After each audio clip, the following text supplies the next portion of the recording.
I think that in trying to share this with kids, we really have different ages that we have to deal with, and so we want a little bit of a sort of an age-graded thing. But I think the first thing that I think any parent can do is to reflect the love of God for their children, whether they're an infant or whether they're 34. And I think a lot of the ways we do that are certainly physical affection really is important.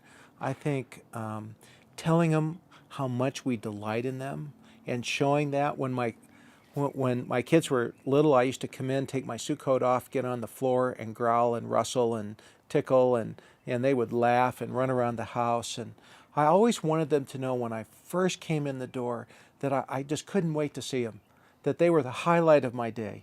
And no matter what age our kids are, we can communicate that. And also just spending time with them.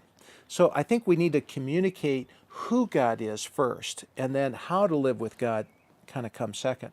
But the central thing for me, Kristen, has been the central thing for me in raising my kids has been telling God stories.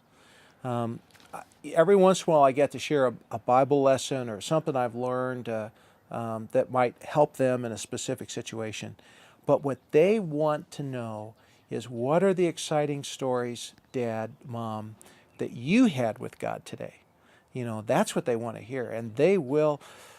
I'll never forget being at the dinner table when Jenny was 5 and Matt was Matt was 8 and Jason was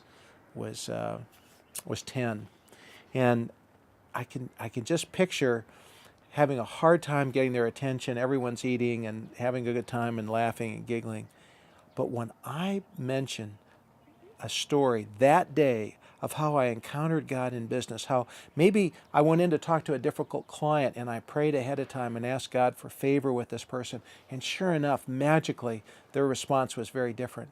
All those eyes were focused on me. Everybody was paying attention. Everyone wanted to hear that story.